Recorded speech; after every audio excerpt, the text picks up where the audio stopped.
Morning students. आज हम लोग देखने वाले हैं माउस क्या होता है और माउस के मेंटेनेंस के बारे में। तो माउस आप लोगों को पता ही होगा, एक इनपुट पॉइंटिंग डिवाइस होता है जिसके सहारे हम लोग किसी ऑप्शन को या किसी फाइल अथवा फोल्डर को सेलेक्ट करते हैं और उनसे रिलेटेड हम ऑपरेशंस को ऑप्शन को सेलेक्ट करते हुए हम लोग करते हैं। तो उसी पर्पस के लिए पॉइंटिंग डिवाइस माउस का प्रयोग किया जाता है। अब देखते हैं ये माउस का मेंटेनेंस क्यों ज़रूरी होता है और कैसे करते हैं। तो जो लेज़र माउस होता है, दो प्रकार का होता है, एक लेज़र माउस होता है ना, और एक होता है मैकेनिकल माउस। तो मैकेनिकल माउस में ऐसे बॉल्स होते हैं और आजकल के जितने माउस आते हैं वो सारे लेज़र माउस होते हैं। तो ज़रूरी क्यों है इस लेज़र माउस का मेंटेनेंस?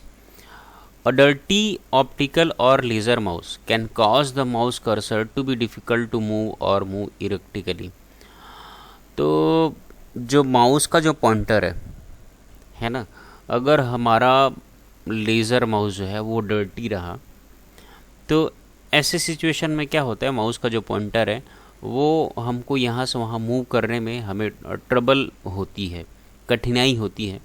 तो उस वजह से माउस की जो क्लीनिंग है, लेज़र माउस की जो क्लीनिंग है वो ज़रूरी है।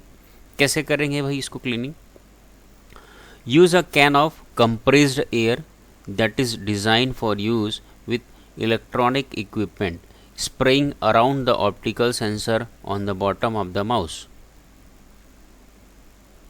तो हमें करना क्या है, कुछ ऐसा जैसे कि हमारे पास ब्लोअर टाइप का कुछ चीज़ है ना, जिसमें कंप्रेस्ड एकदम फास्ट स्ट्रीम में एयर जाए।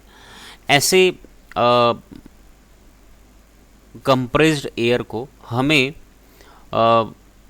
जो उसके सेंसर होते हैं, ऑप्टिकल माउस के सेंसर जो होते हैं उसके आसपास एरिया में हमें ऐसा स्प्रे देना चाहिए। Blowing air on the bottom of the mouse clears away any dirt, dust, hair और other obstructions blocking the optical sensor. तो ये आप देख सकते हैं, ये माउस है, ऑप्टिकल माउस है, और इसके बेस में है ना, इधर वो लेज़र होता है। अगर आप लोग गौर से देखेंगे तो जहाँ से लेज़र बीम निकलता है तो वहाँ पर यदि कोई ऑब्स्ट्रकल होगा, जैसे कि हो सकता है वहाँ पर कोई डस्ट पार्टिकल होगा, कोई कागज़ होगा, या तो कोई बाल या है ना हेयर सॉर्ट ऑफ थिंग जो अगर फंसा हो, वो ब्लो करने से, एयर ब्लो करने से वो निकल जाए। Avoid using any cleaning chemical और wiping a cloth directly on optical sensor. हमें कोई क्लीनिंग केमिकल हो गया या कपड़े हो गए है ना, उनका ऑप्टिकल सेंसर के ऊपर में प्रयोग करने से हमें बचना चाहिए। एज इट कुड स्क्रैच और डैमेज द ऑप्टिकल सेंसर। इससे जो ऑप्टिकल सेंसर होता है उसे डैमेज होने का खतरा हो सकता है या बढ़ सकता है। अब समझते हैं ये जो ऑप्टिकल माउस होता है जिसमें से बॉल होते हैं उनके बेस में, ठीक है। तो बेसिकली ये बॉल में होता क्या है, over the period of time यहाँ पर मैल का एक परत है ना, या हम मिट्टी का परत कह सकते हैं, या कुछ डस्ट पार्टिकल्स जो हैं इसके ऊपर जमने लग जाते हैं, ठीक है। तो इस बॉल को हमें निकाल कर क्लीन करना होता है ना। तो भाई ऐसे एरो टाइप से लगा रहता है उसके ऊपर कैप यहाँ पर, तो उसको इसी एरो के डायरेक्शन में से घुमाते हैं, घुमाने से ये खुलता है और बॉल को बाहर निकाल करके हम उसकी क्लीनिंग कर सकते हैं। तो चलिए समझते हैं ये कैसे करते हैं हम।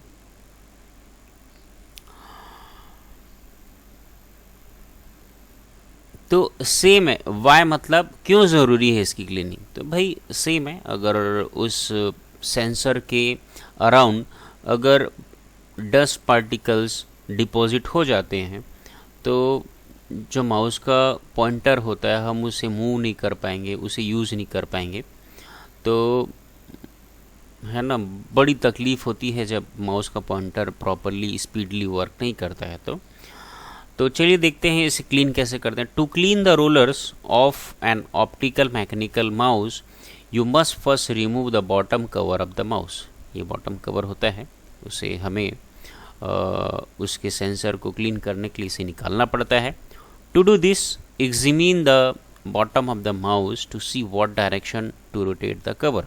तो भाई अगर आपको उस मैकेनिकल लेज़र माउस के सेंसर को निकालना है तो उसके बॉटम में इस डायरेक्शन आपको देखना पड़ेगा कि किधर है करके। As you can see in the below illustration the mouse cover must be removed counter clockwise. तो यहाँ आप देख सकते हैं, है ना, आपको ये जो एरो है वो काउंटर क्लॉकवाइज मतलब एंटी क्लॉकवाइज डायरेक्शन में हमें मूव करना है। The mouse cover must be moved counter clockwise, उसे हमें काउंटर क्लॉकवाइज मूव करना पड़ेगा, है ना, एंटी क्लॉकवाइज डायरेक्शन में। Place 2 fingers on the mouse cover, push and rotate the direction of the arrow. हमें 2 फिंगर के सारे, एक फिंगर यहाँ रहेगा, दूसरा फिंगर यहाँ रहेगा और हमें ऐसे इसे रोटेट करना रहेगा।